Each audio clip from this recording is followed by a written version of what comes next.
Mari kita berdoa terlebih dahulu. Tuhan Yesus, kami berterima kasih dan memuji Engkau. Setiap kali mengambil perjamuan kudus-Mu, Engkau mengingatkan kami untuk mengingatkan Engkau akan janji yang telah Engkau adakan kepada kami. Ada kalanya kami pun akan melupakan. Tetapi Tuhan, kami berterima kasih Engkau selalu mengingatkan akan janji yang telah Engkau ikat terhadap kami. Pada saat kami lupa akan perjanjian-Mu, Tuhan, Engkau tidak melupakan. Engkau selalu mengingatkan akan janji yang telah Engkau ikat bersama kami. Engkau selamanya mengasihi kami. Kami berterima kasih. Mohon Engkau memberkati firman-Mu di hari ini. Firman-Mu di hari ini sebagai makanan rohani kami. Mendengar doa kami dalam nama Tuhan Yesus Kristus. Amin. Hosea pasal yang ke-11. Hari ini Pastor Hokit yang menyampaikannya. Satu yang sangat mengharukan. Saya merasa Hosea disuruh Allah untuk mengasihi sekali lagi, sesungguhnya agar dia mau masuk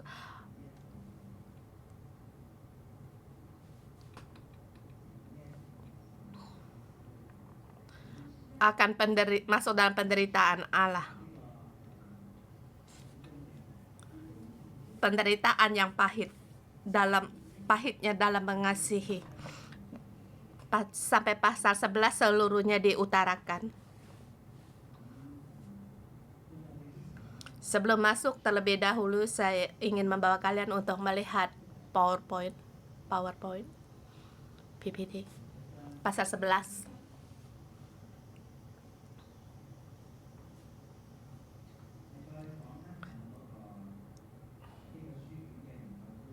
Terlebih dahulu lihat kitab ini, latar belakangnya. Ini bisa dilihat. Adakah kamu melihat Hosea sama Yesaya dalam satu zaman? Adakah melihat?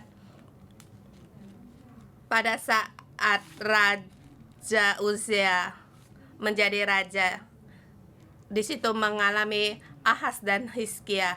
Ini zaman pelayanan Hosea di kerajaan selatan. Dia bernubuat di zaman itu. Kemudian kita melihat di kerajaan utara juga Hosea dipanggil oleh Tuhan. Tetapi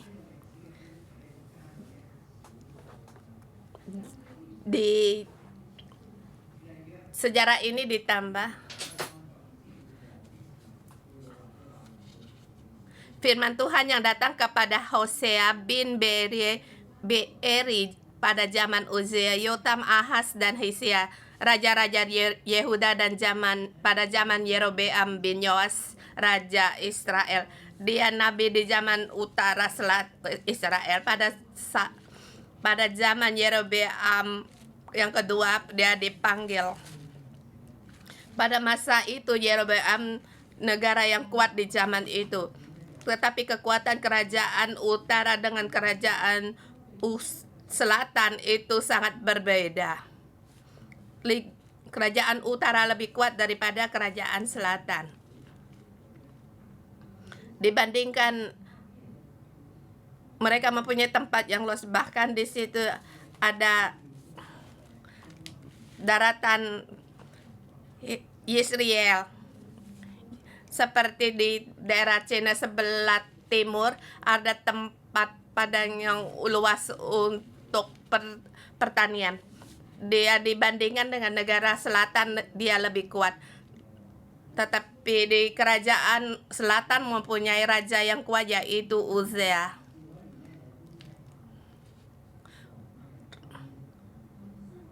Hosea dipanggil pada zaman Uzia raja wafat. Kejayaan berlalu. Kerajaan selatan, kejayaan mereka boleh dikatakan di zaman kerajaan selatan masa itu Raja Uzia adalah raja yang kuat. Kemudian di Kerajaan Utara menghadapi akan ancaman dari Aram. Kerajaan utara Israel dari zaman Yerobeam menjadi raja, perlahan mulai menurun sampai pada kemusnahan. Sekitar 30 tahun. Kemudian kerajaan Israel, Hosea di zaman Raja Uzia, di situ dia bernubuat. Di zaman Raja Hizkia, Hosea juga bernubuat. Di zaman Hizkia juga mengalami satu gelombang 18.000 tentara Asur mengelilingi Yerusalem. Bukan 18.000 orang, tapi 180.000 orang tentara Asur. Dan nama-nama ini di tempat juga mempunyai nama: Hosea, Yoshua,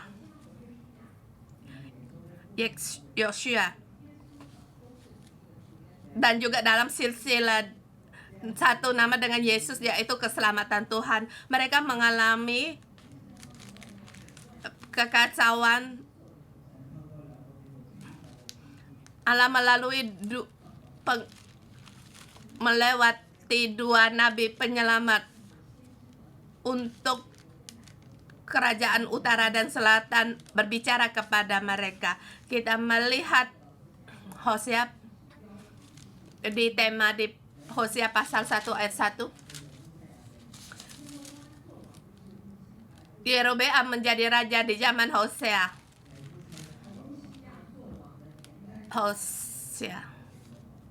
Kemudian kerajaan utara mengalami 4 raja, yaitu Yotam, Ahaz, Hizkia, dan Uzia. Tapi kerajaan utara bukan hanya ini saja, tetapi yang Tuhan akui 4 raja ini, yang lainnya yang belakang itu semuanya dalam perebutan dibunuh.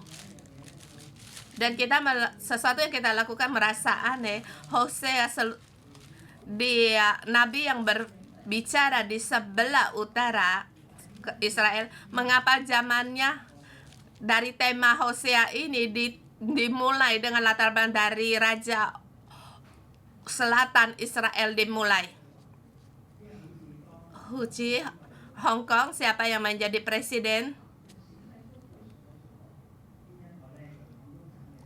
Siapa yang menjadi bupati? Siapa yang menjadi penguasa di Cina? Dengan perbandingan ini dan zaman ini menetapkan pada zaman apa masa itu. Kalau bukan karena kerajaan utara terlebih dahulu lenyap, seharusnya menggunakan kerajaan utara menjadi latar belakang sebagai catatan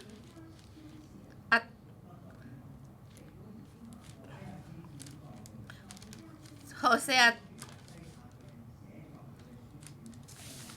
Kerajaan utara telah runtuh, tetapi kitab Hosea masih ada di kerajaan selatan. Dan untuk siapa dia ditulis? Terhadap runtuhnya kerajaan utara selatan, kepada raja-raja selatan dan rakyat, untuk mereka lihat, untuk Raja Hizkia, kepada rakyat Hizkia, kerajaan selatan. Pada saat Hosea menyatakan, berbicara, tidak ada orang yang mendengar. Di dalam negara, dalam menghadapi bencana, tidak mendengar Allah. Sekarang sampai pada Hosea, maukah kamu mendengar? Kitab sudah ada di depanmu.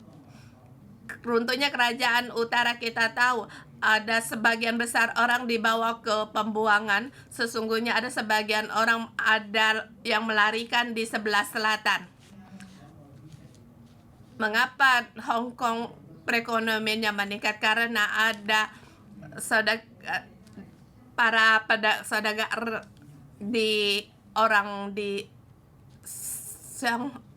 Shanghai yang mendirikan perdagangan pada saat peperangan di Cina. Banyak orang Cina datang ke Hong Kong.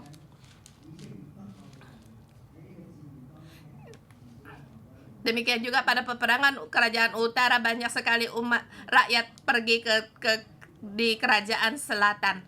Demikian keadaan dalam kitab Hosea ini dalam keadaan demikian terbawa dalam kerajaan selatan, dan mungkin juga karena kitab Hosea ini membangkitkan Hizkia melihat dan bertobat kepada Allah.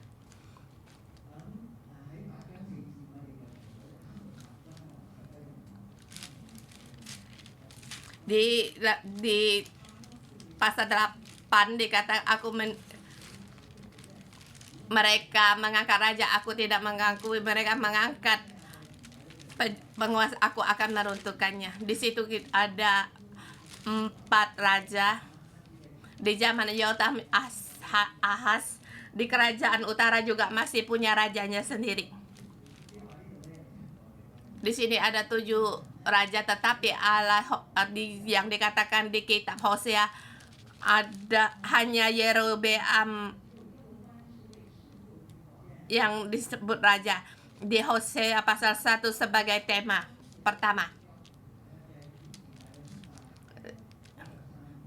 Di Masehi di 793 sebelum Masehi sampai tahun 753 sebelum Masehi runtuhnya kerajaan utara. Ada sekitar 70 tahun perbedaan. Kita melihat politik dalam negara utara sangatlah kacau.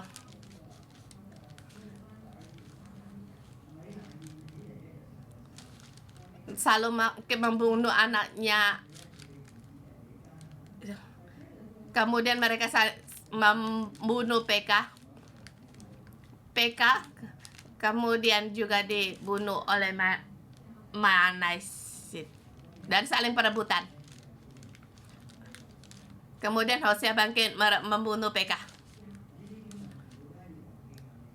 Semua ini tercatat dalam kitab Raja-Raja pasal 15, 17 pun sampai 17 bisa dilihat. Kita melihat satu zaman yang sangat kacau, semuanya dalam perubahan, saat perebutan kekuasaan, terus pertumpahan darah, dan mereka menjadi raja menghadapi serangan dari bangsa orang asing, musuh-musuh mereka. Dengan mereka terus mengadakan persekutuan dengan negara asing, dengan mengupap kekuatan asing untuk melindungi diri sendiri. Tetapi di mana begitu banyak uang untuk menambah upah untuk keselamat melindungi mereka, sebab mengupah mereka juga harus perlu membayar. Walaupun kerajaan utara negara yang kuat, tetapi mereka terus mengambil modal dari rakyat-rakyat untuk membayar upah dengan persekutuan mereka dengan bangsa asing, sehingga mereka semakin menjadi miskin. Kemudian keadaan negara semakin tidak aman dan akhirnya diruntuhkan. Kita lihat pasal hari ini, kasih yang tiada berkesudahan, kasih yang tak pernah ditinggalkan. Ini firman Tuhan.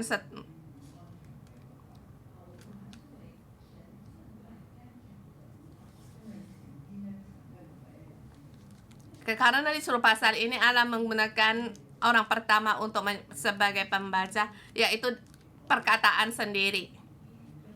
Berkata kepada diri sendiri, dan semuanya di sini dimulai dengan kata aku. Mengapa kita bertanya, mengapa Hosea bisa mendengar pembicaraan Allah dengan dirinya sendiri?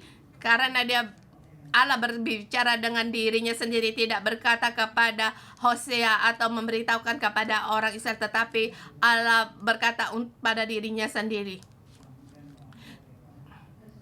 Allah pada awal mulai runtuhnya Israel, hati Allah ingin agar mereka kembali bertobat. Dia bukan tidak punya perasaan, dan di pasal ini mengutarakan perasaan Allah. Mengapa Hosea bisa mengerti perasaan Allah, bahkan dia seperti mendengar pembicaraan Allah.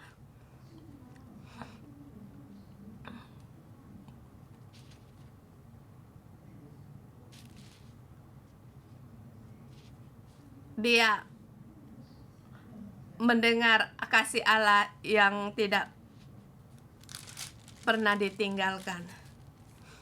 Allah tidak pernah meninggalkan kasih-Nya. Karena Hosea telah mengalami waktu dia ditinggalkan, dan juga dia mengalami bagaimana dia terus untuk mencintai, pahitnya untuk terus mencintai. Dia terhadap Allah seluruhnya terbuka, seluruhnya juga taat, dan perasaan Allah yang begitu rutin pun dia pun memahami. Di PPT yang kedua, boleh kita bagi 3 subbagian. Ini satu pasal, ada 3 pembicaraan. Pasal pertama ayat 1 sampai dengan 4. Kita lihat di ayat pertama. Ketika Israel masih muda, kukasihi dia, dan dari Mesir kupanggil anakku itu. Dia menganggap Israel sebagai anaknya. Ketika masih kecil, masih belum bisa berjalan, Allah telah membawa dia keluar. Di ayat ketiga, Allah mengajar mereka untuk berjalan. Seperti ayah, seperti ibu yang membawa anaknya untuk berjalan, mengajar anaknya untuk berjalan, dan dengan melindungi dia, dengan mengangkat mereka, tetapi mereka tidak mau insaf.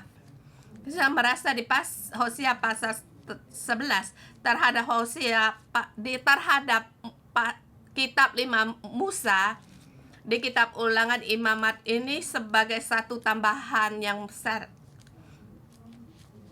Dari kitab Keluaran, Imamat, Ulangan sebagai tambahan. Di situ hanya tercatat bagaimana mereka keluar dari Mesir, tetapi tidak menjelaskan bagaimana keadaan Allah terhadap ayah dan adanya. Rupanya Allah demikian terhadap Israel, terhadap Efraim. Ini mulai dari perhubungan mereka dengan menggunakan kitab Yeremia. Di paragraf ini sebagai hari-hari yang mesra bagi mereka dan hari yang sangat terpenting bagi mereka. Tetapi dalam perkataan Hosea, walaupun kasih yang tidak sepadan, tetapi sebagai kasih sangat seperti kasih seorang ayah terhadap kasihnya terhadap anaknya yang masih muda. Allah menyembuhkan mereka dari sakit mereka dari Mesir 400 tahun sebagai budak. Banyak sekali mereka, anak laki-laki mereka yang terbunuh. Mereka hidup tidak ada masa depan. Allah menyembuhkan mereka. Allah memberikan mereka mengalami diselamatkan di tempat marah, di tempat air yang pahit, air menggunakan sepotong ranting menjadikan air yang pahit menjadi air yang manis. Sesungguhnya ini adalah satu tanda, yaitu Allah melewat kayu ini, ranting ini menyembuhkan Israel akan sakitnya mereka dari masa muda mereka. yaitu penderitaan mereka di Mesir. Allah berfirman, aku mengasihi mereka. Di kitab Keluaran, di ayat ada dikatakan, dari ayat air yang pahit menjadi manis, Allah berfirman, kalian harus berpegang pada hukum dan ketetapanku. Aku tidak akan menambahkan akan bencana Mesir kepadamu. Tetapi bagaimana dengan anak muda ini? Anak muda ini, di ayat kedua. Nabi makin kupanggil di sini, makin kupanggil mereka, makin pergi mereka dari hadapanku. Ini dikatakan ini adalah Musa. Walaupun mereka mengikat perjanjian, memberikan 10 perintah di Gunung Sinai atau dalam keadaan Musa menerangkan kehendak Allah terhadap mereka, tetapi mereka tetap pergi. Seperti anak 2 tahun umur anak kecil, kita katakan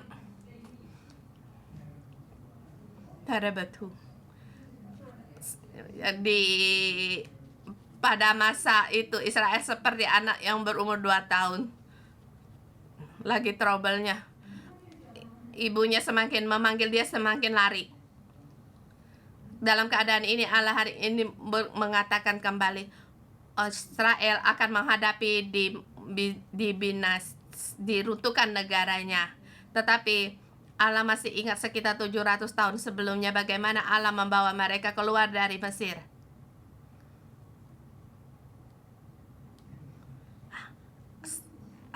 Sakitnya hati seorang ayah. Tetapi dari awalnya dia sedang mengenal Israel akan demikian. Bagi orang Israel ada satu pepatah, karena tidak kesalahpaham akan berpisah. Tetapi orang Israel, Allah tidak pernah salah sangka terhadap Israel. Bukan karena tidak mengenal Israel memanggil mereka.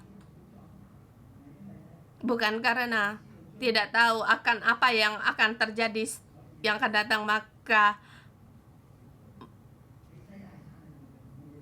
mengadakan perjanjian di Gunung Sinai, janji yang abadi. Allah seluruhnya tahu.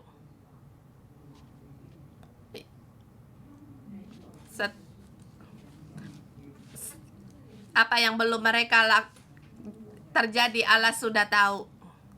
Yang akan mereka hadapi juga ada tahu. Allah telah tahu. Kamu tidak tahu, kamu umur 40 tahun, apa yang akan kamu alami di umur 60 tahun. Tetapi Allah tahu, tetapi Dia menetapkan untuk mengasihinya. Di dalam hidup kita turun naik.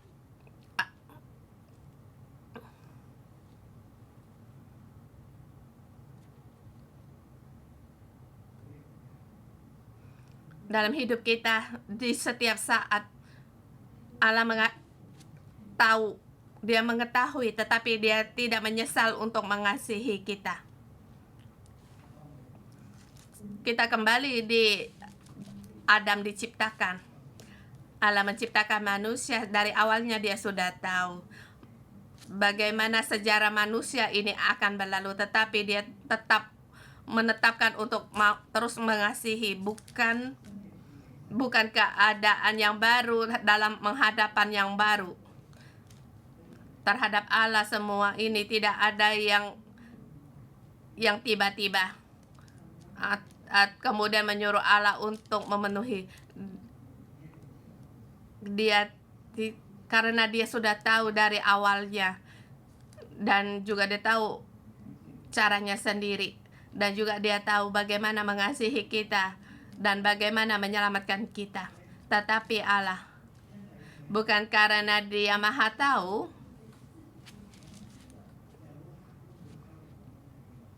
dengan segala pandangan yang negatif menghadapi segala sesuatu.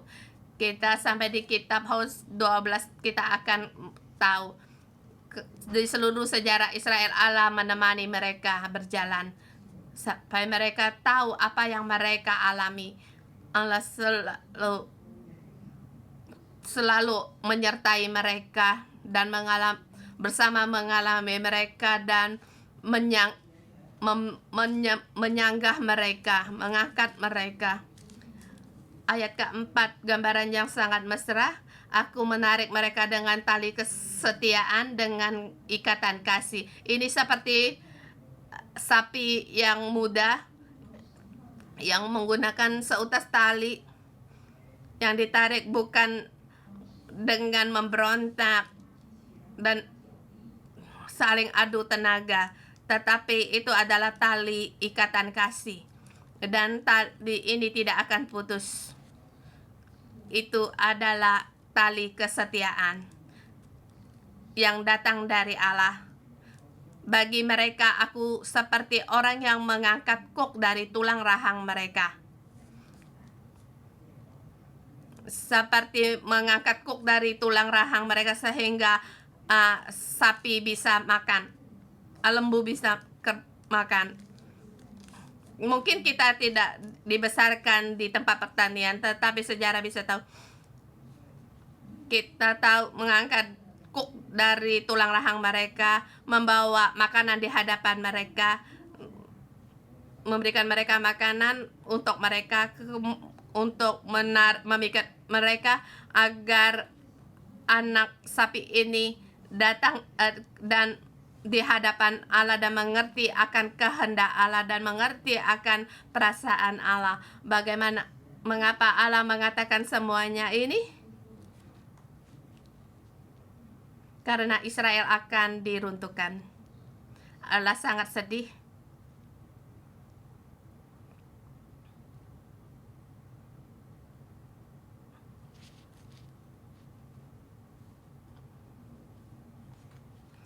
Allah tidak berdaya untuk melupakan.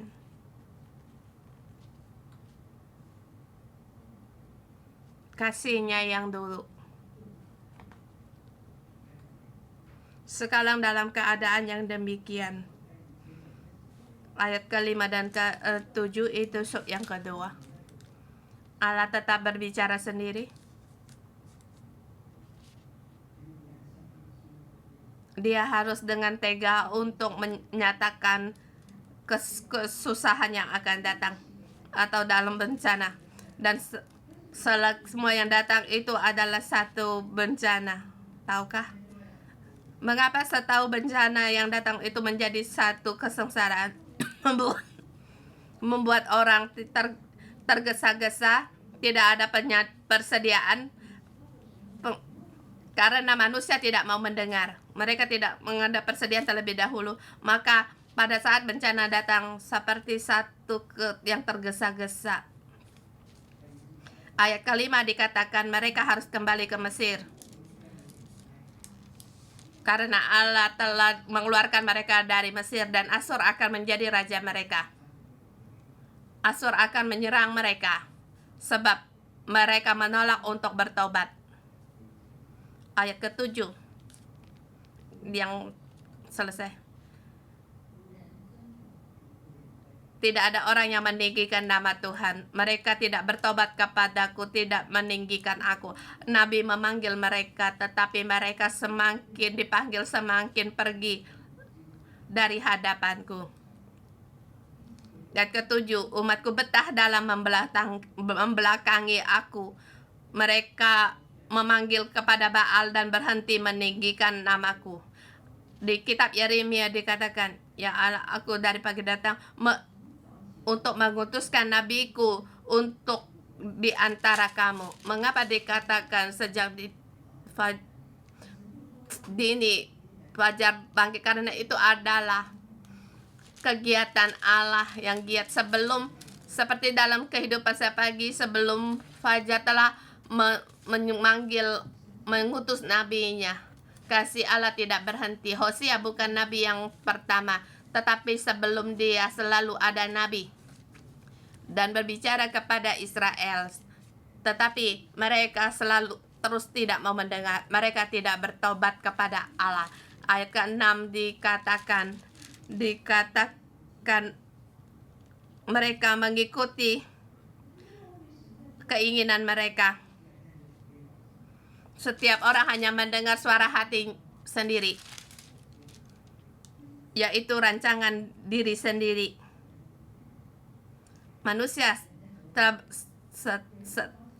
bangun tidur, terus memikirkan bagaimana rencana hari ini untuk dilakukan, diperbuat. Terlebih dahulu tahu apa yang harus dikerjakan. Tidak peduli apa yang Allah ingin kerjakan. Mengapa renungan pagi begitu penting?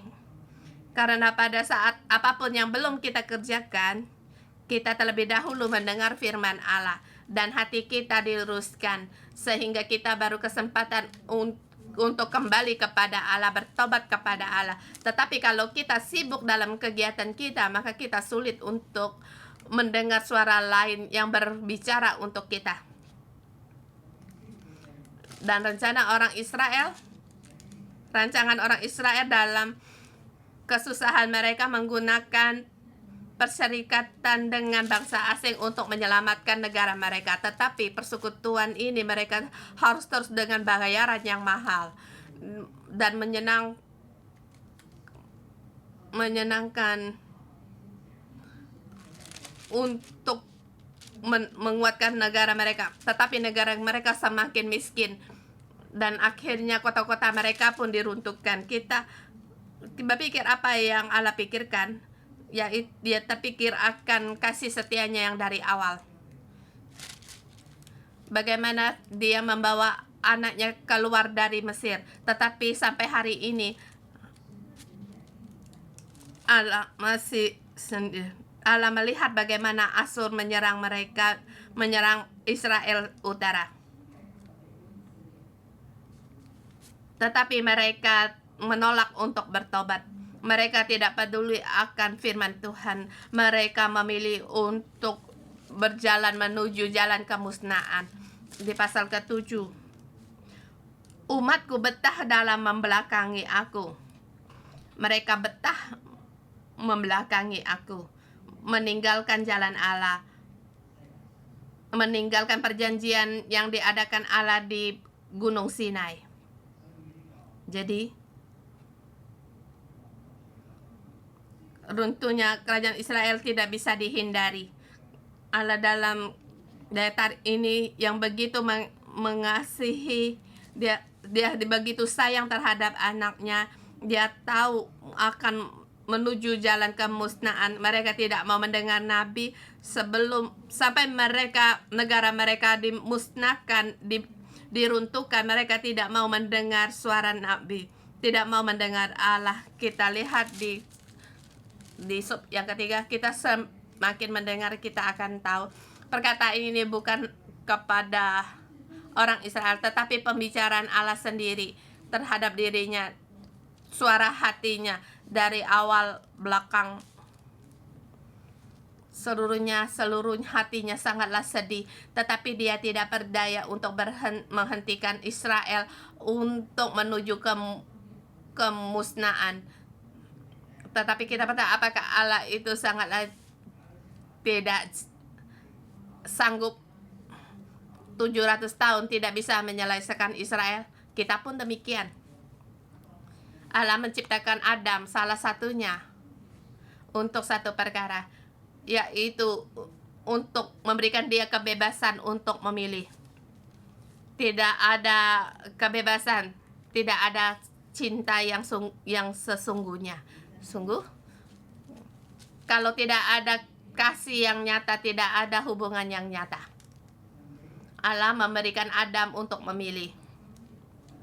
Allah membuat satu pohon membedakan mana yang jahat, mana yang baik. Sesungguhnya dia tidak menyuruh Adam untuk terjatuh dalam dosa. Allah menghormati Adam punya hak. Bukan seluruh tanaman di bumi kamu makan, apapun boleh kamu makan.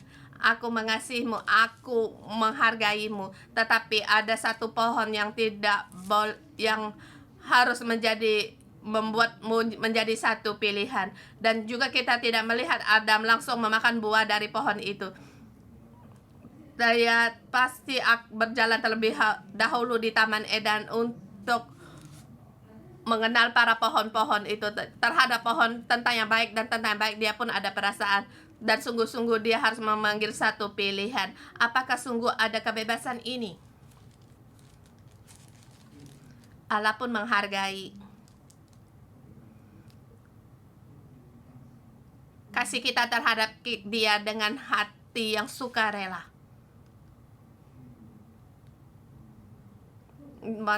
Atau kamu membelakangi dia, tidak peduli sama dia. Allah peduli, dihormati. Sehingga sejarah manusia sampai begitu lama dan sejarah Israel begitu lama.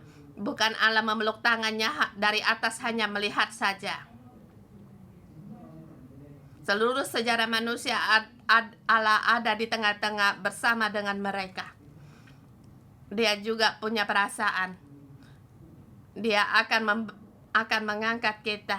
Dia akan menolong kita, menyuruh, mengutus nabinya menggunakan tanda dengan fenomena alam untuk berbicara kepada kita, membuat kita untuk bisa memilih.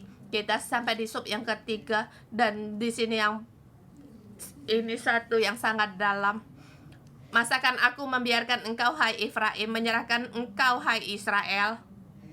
Masakan aku membiarkan engkau seperti Adma, membuat engkau seperti Jeboim? Masakan aku membiarkan engkau untuk menuju di kemusnahan? Aku sebagai ayahmu, bagaimana aku menyerahkan kamu seperti Adma, Jeboim, seperti Sodom dan Gomora, seluruhnya dimusnahkan. Bagaimana mungkin aku menyerahkan engkau sampai keadaan demikian? Hatinya sangatlah sakit, sungguh sangat sedih. Dia tahu akan nasib belakangnya akan demikian. Tetapi masakan aku membiarkan engkau? Ayat ke-8 yang terakhir. Di ayat yang terakhir, hatiku berbalik dalam diriku, belas kasihku bangkit serangka. Allah sangat sakit hati. Kalau kita sakit hati, kita bisa merasa mengasihani diri sendiri. Kita merasa kita ditolak orang. Tetapi sakit hatinya Allah berbeda dengan kita. Pada saat kita ditinggalkan, kita ditolak orang, kita ditinggal orang, kita pun merasa sakit hati. Tetapi kita bisa dengan pikiran negatif kita untuk terus berpikir. Kita bisa dalam pikiran negatif kita. Tetapi sampai di sini Allah sangatlah berbeda. Dia berbeda dengan kita. Dia sama dengan sakit hati, tapi dia tidak membiarkan terbawa arus. Dia memilih untuk yang positif. Sakit hatinya menjadi belas kasihannya. Dia bangkit serentak. Ini bukan kasih manusia yang biasa. Maka ayat 9 dikatakan, sebab aku ini Allah, bukan manusia. Allah bisa merasa sedih, sakit hati, sangat pedih. Dia tetap, tapi manusia keadaannya demikian bisa merasa rendah diri. Tapi Allah tidaklah demikian. Dia memilih melebihi dari manusia. Dia mengambil berbeda keputusan. Dia tidak membiarkan mengasihi dirinya sendiri. Malah di sini menunjukkan belas kasihannya. Belas kasihannya ini bukan mengasihi dirinya sendiri, tapi belas kasihan Allah mengasihi Israel.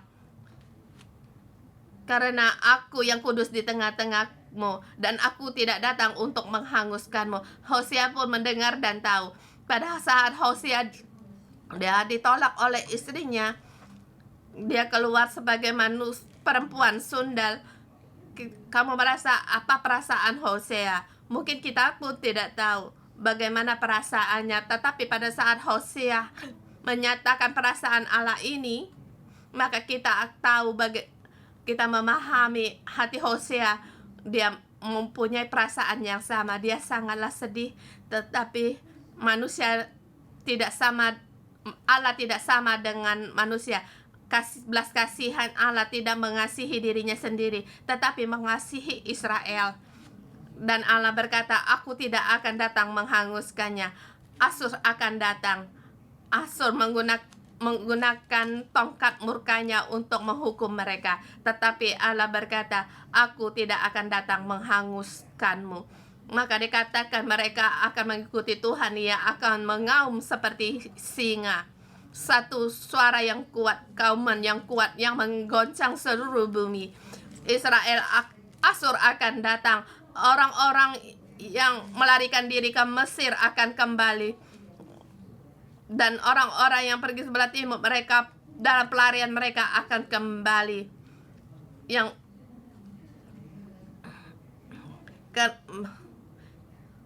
Mereka telah meninggalkan akan perjanjian Allah dan lindungan dari Allah. Mereka akan mengembara, mereka akan sengsara. Tetapi ini bukan nasib terakhir dari mereka.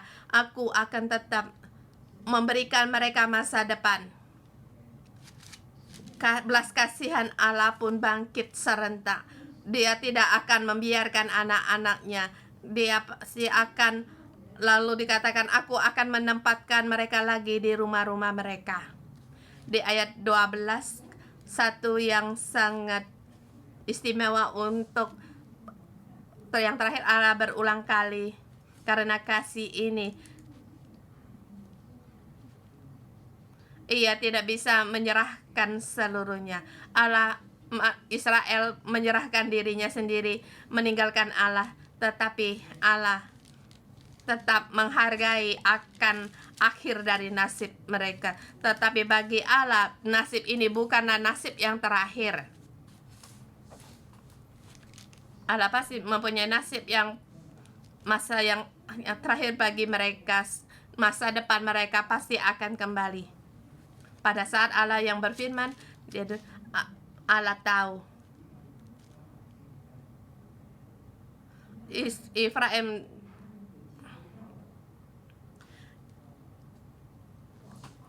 Israel dengan kebohongan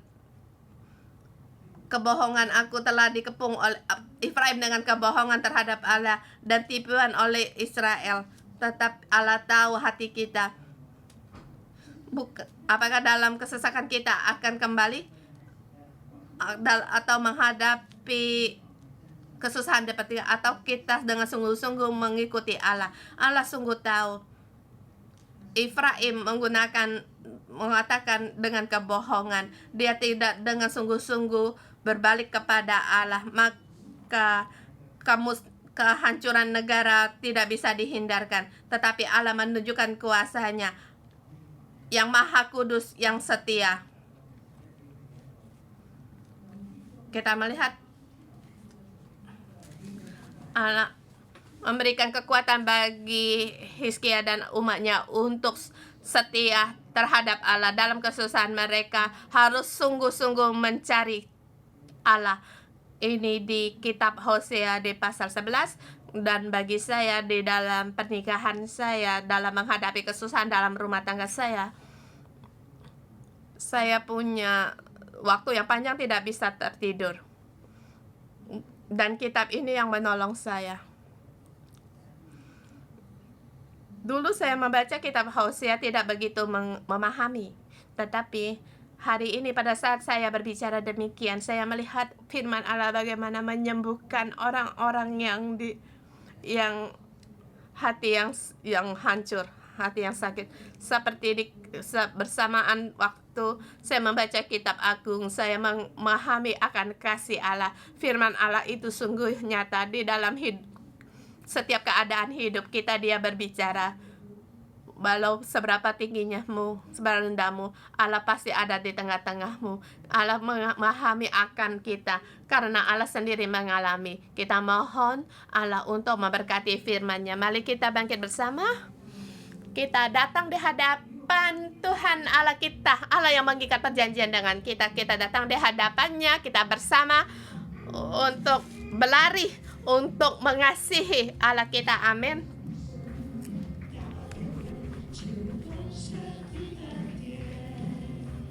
Allah yang langit dan bumi, Allah yang penuh berkelimpahan.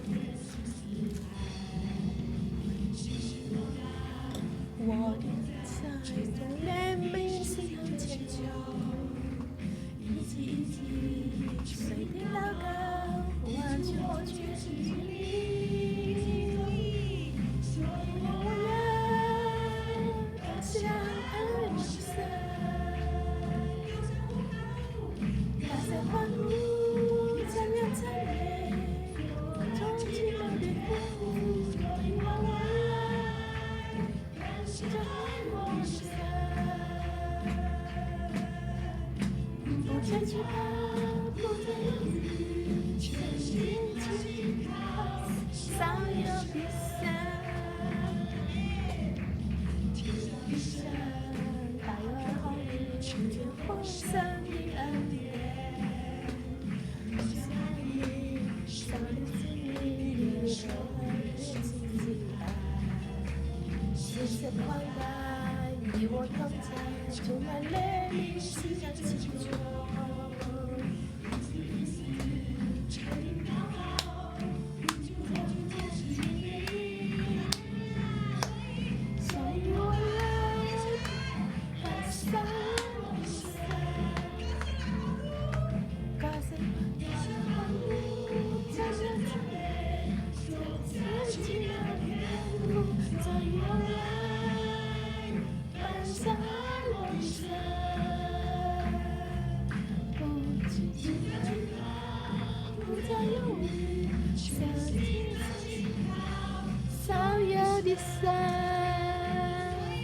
所以我来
，Tuhan, kami dengan bersyukur kami datang di hadapan Engkau.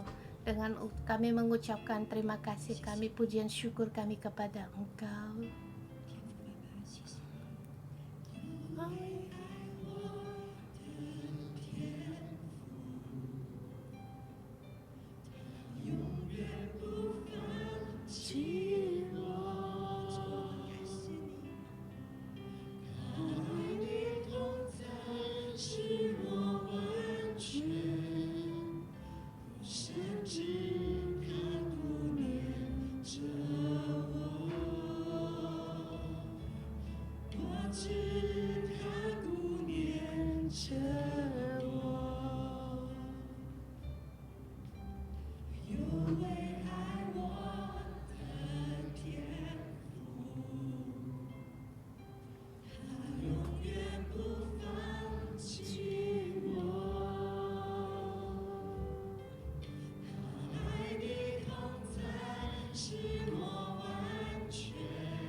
Allah Bapa, kami berterima kasih.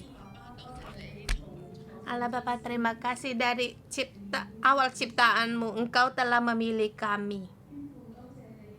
Allah Bapa, terima kasih Engkau mencipta kami. Sebelum kami dewasa, sebelum kami menjadi manusia, Engkau telah ada di bumi, menciptakan bumi. Kami berterima kasih.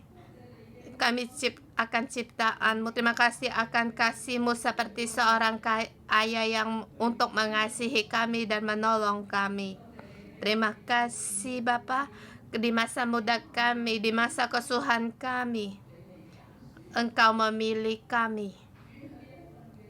Tuhan, kasih ini sungguh luas dan dalam. Bersamaan waktu, sebelum kami mengenal Engkau, Engkau telah menjamah kami. Saudara semua, saya mengundang kalian untuk duduk. Mari kita pejam mata kita. Dan kita pikirkan di dalam kegagalan kita, dalam penderitaan kita, dalam penganiayaan kita, atau bahkan kita berdosa terhadap Allah.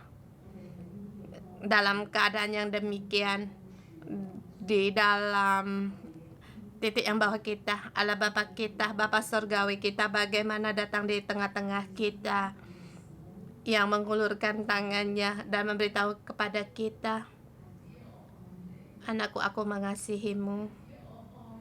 Anakku, aku mengasihimu.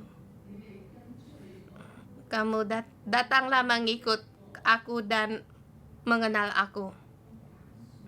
Aku memilihmu. Allah Bapa, kasihmu begitu dalam, masuk di tengah-tengah saudara-saudari kami. Tuhan, kami perlu untuk kembali merenungkan, untuk masuk dalam kasih ini. Kasih pengorbananmu, kasihmu yang tanpa syarat.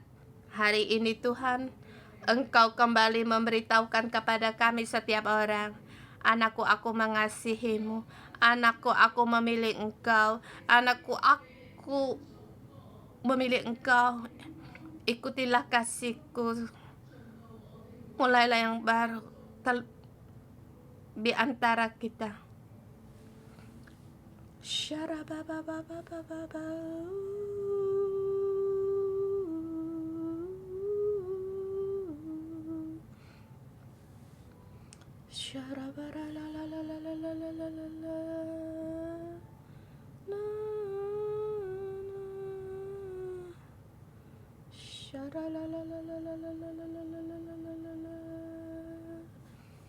Ya Tuhanku,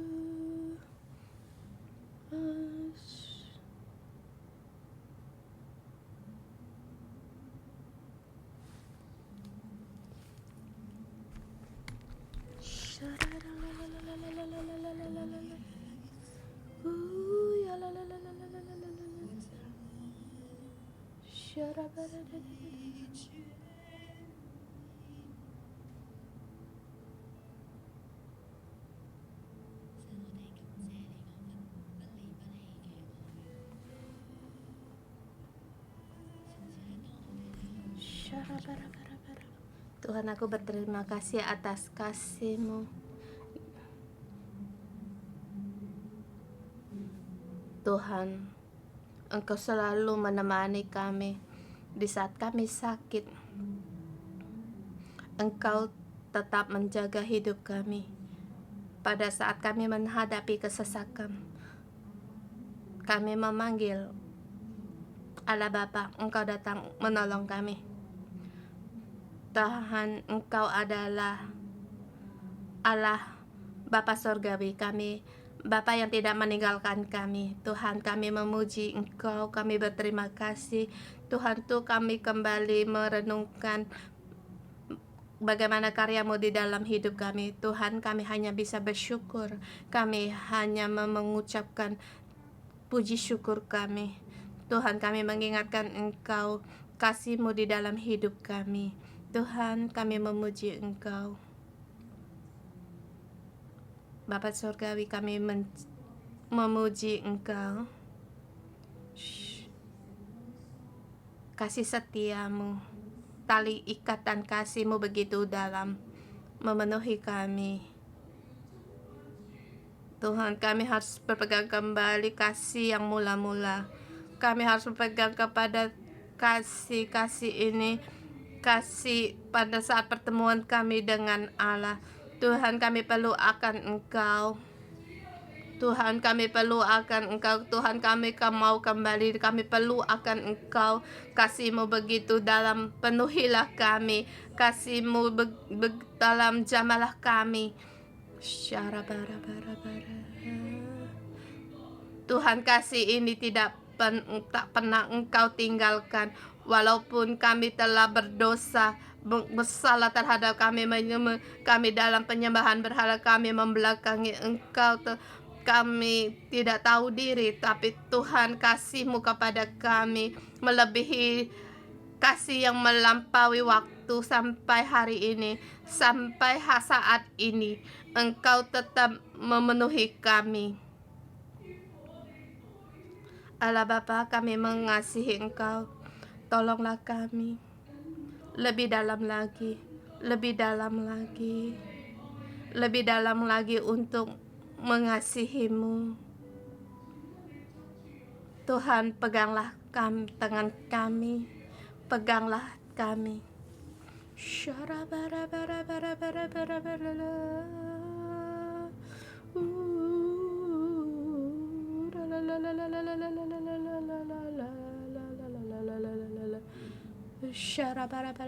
Tuhan Yesus, kami mengasihi Engkau. Tuhan, di dalam doa kami, aku merasakan kasih Bapa di tengah-tengah kami, rangkulan ayah di dalam.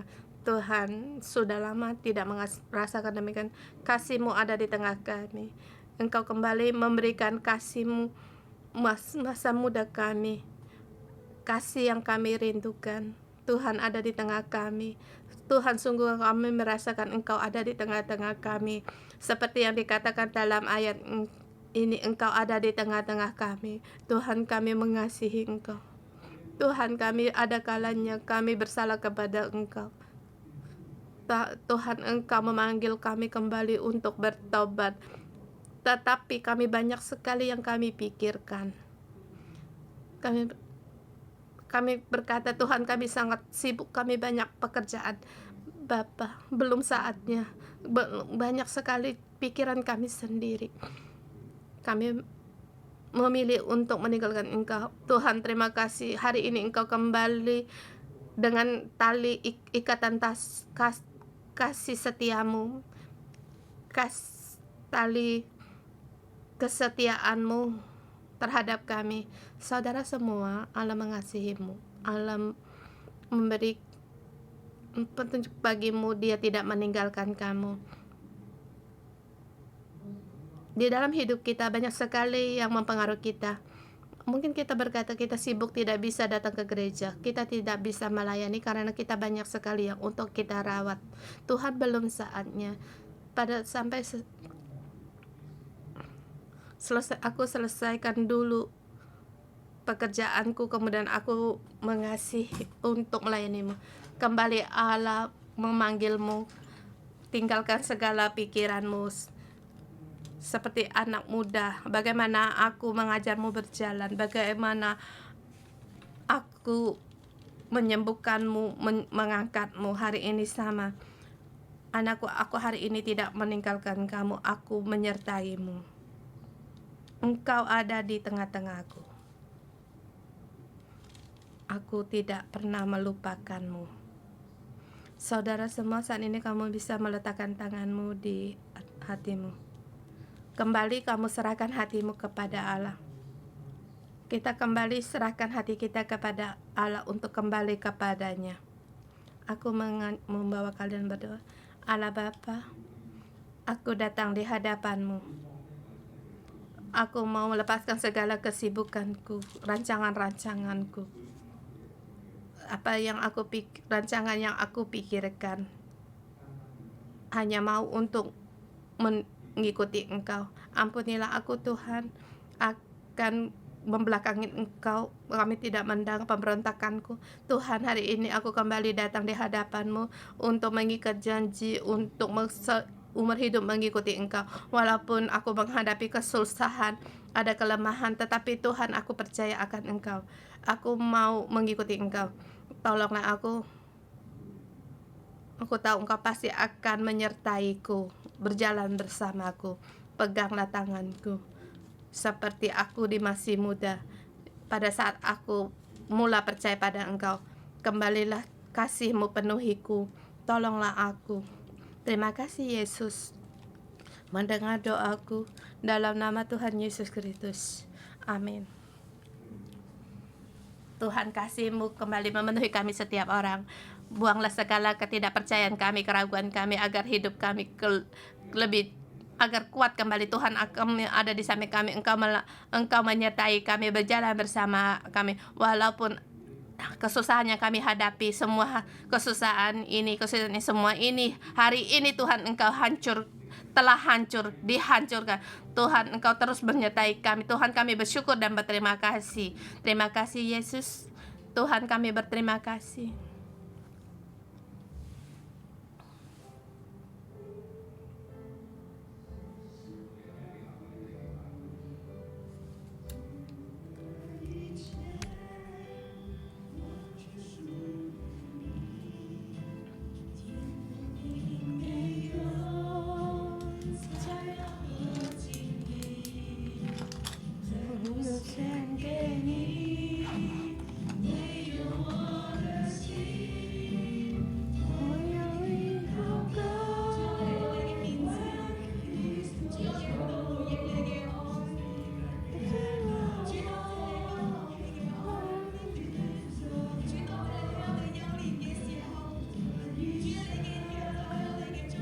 Tuhan, Bapa, kami masih muda, Engkau telah ada di tengah kami.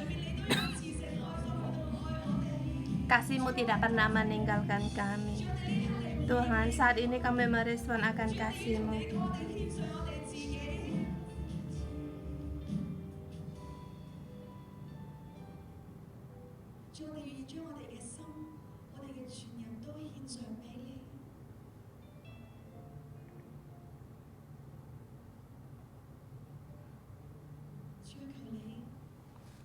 Tuhan, mohon Engkau agar hati kami kembali terkait dengan Engkau.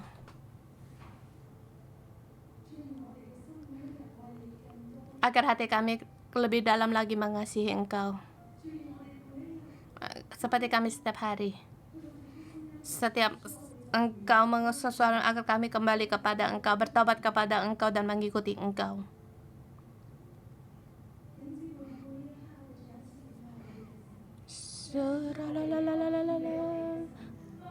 Saudara semua, kembali kita mempersembahkan hati kita pada saat kita menerima kasih Allah yang tanpa syarat.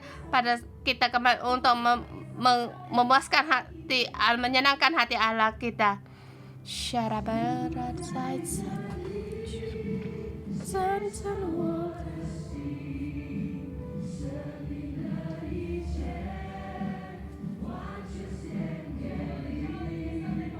Tuhan, kami serahkan hidup kami kepada Engkau, agar kami beralih mengikuti Engkau.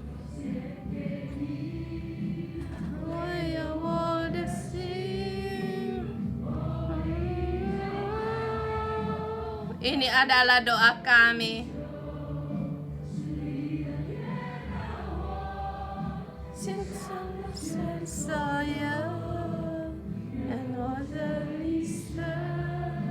Jadikan aku sebagai alat-Mu. Tuhan, kami berseru kepada Engkau, kami persembahkan hidup kami kepada Engkau. Tuhan, kami lebih dalam lagi berseru kepada Engkau. Tuhan, pakailah kami sebagai bejana kasih-Mu. Bagaimana Engkau tidak meninggalkan kami Tuhan, demikian juga kami kasih kami tidak juga tak meninggalkan mengasihi orang di sebelah kami. Saudara semua mungkin saudara semua mungkin ada di antara kita, mungkin anakmu atau orang-orang yang kamu kenal telah meninggalkan Tuhan. Hari ini kamu memberitahu kepada mereka kasih Allah tidak pernah meninggalkan mereka, tidak melepaskan hati Allah, tidak siap. Kita berdoa bagi saudara-saudara yang telah meninggalkan Allah, baik itu kepada sahabat kita, anak-anak kita, atau anggota sel kita. Kita berdoa untuk mereka, kita sebut nama mereka di hadapan Allah. Kita beritahu pada Tuhan, Tuhan kiranya Engkau dengar doa kami.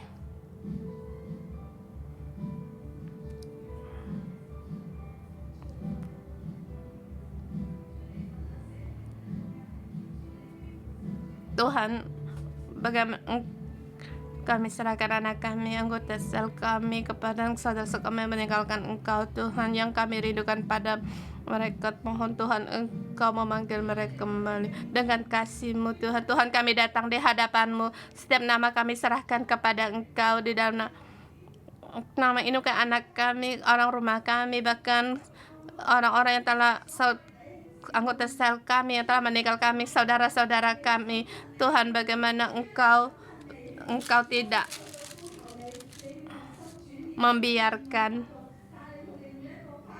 Tuhan, mohon Engkau kasih-Mu, belas kasihan-Mu bangkit serentak untuk kembali kepada orang-orang yang telah meninggalkan Engkau, Tuhan. Sebab aku ini Allah, bukan manusia, yang kudus di tengah-tengahmu. Aku tidak datang untuk menghanguskan.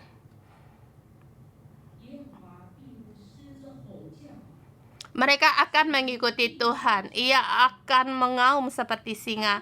Sungguh ia akan mengaum, maka anak-anak akan datang dengan gemetar dari barat. Seperti burung dengan gemetar datang dari Mesir, dan seperti merpati dari tanah Asur. Lalu aku akan menempatkan mereka lagi di rumah mereka. Demikianlah firman Tuhan. Kita di dalam rohani kita menerima.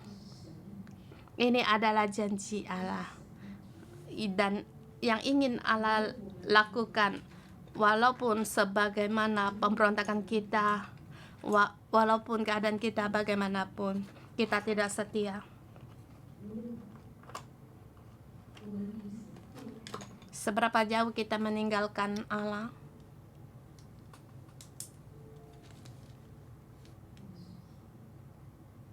Yang kita tahu, yang kita kenal, Dia adalah Allah, bukan manusia. Dia mau kita untuk kembali bertobat. Dia mau membawa kita kembali ke rumah kita. Kita adalah miliknya.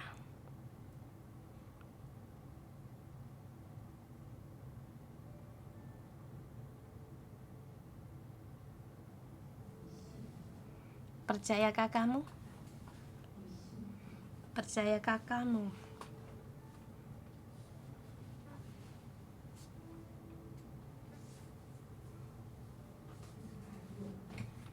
Kasih-Nya tak pernah berubah. Dia adalah Allah, bukan manusia.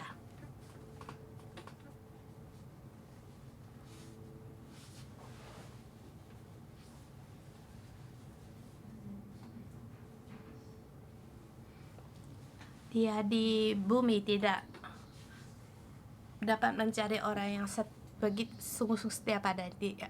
Tetapi Dia Allah yang sungguh-sungguh setia. Dia Allah yang setia.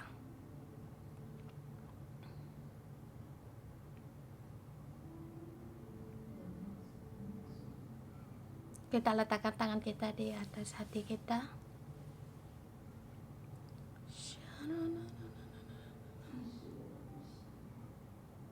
Sungguh kita tidak percaya, kita tidak setia, tetapi Dia tetap setia. Dia tetap Tuhan yang menyelamatkan.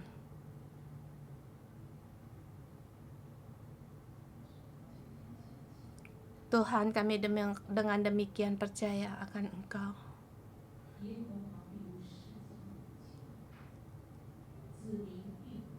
Ia akan mengaum seperti singa, sungguh ia akan mengaum, dan anak-anak akan datang mengikuti. Mereka akan mengikuti Tuhan.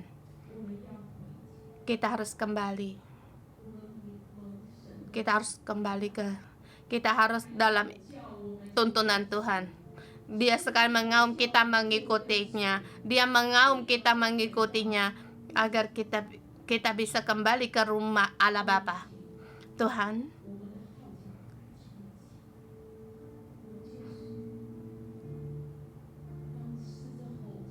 pada saat kita mendengar suara sangkakala,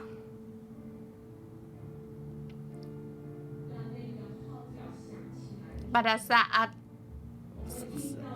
sangkakala dibunyikan, kita tahu itu kita datang mendekat pada Tuhan. Kita harus kembali, pasti akan kembali memanggil umatnya, anak-anak dari umatnya yang dari segala arah datang ke rumah Bapa.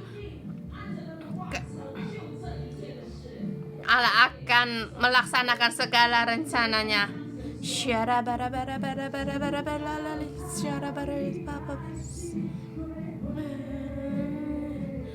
Allah memanggil umatnya untuk bertobat. Allah memanggil umatnya untuk pulang ke rumah. Kita di sini menanggapi panggilan Allah Bapa. Aku mau pulang rumah. Aku mau pulang rumah. Aku mau pulang ke rumah. Allah memanggil umatnya untuk pulang. Allah memanggil umatnya untuk pulang.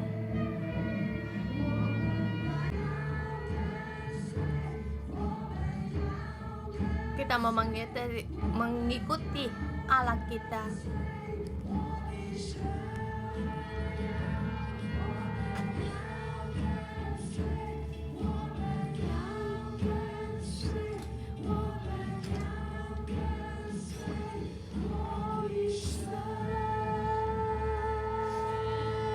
Amin.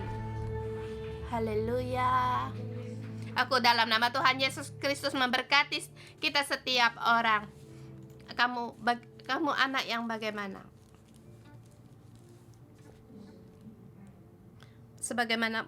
Bagaimanapun kamu, Allah pasti akan membawamu pulang ke rumahnya, asal kamu mau mendengar, asal kamu mau percaya. Allah, Dia yang setia. Dia Allah yang setia, Dia pasti akan melaksanakannya. Dia pasti akan membawamu pulang rumah. Dan jalan ini adalah jalan yang telah dibentangkan oleh Yesus Kristus. Yesus Kristus telah berjalan di depan. Aku dalam memberkati saudara-saudari semua.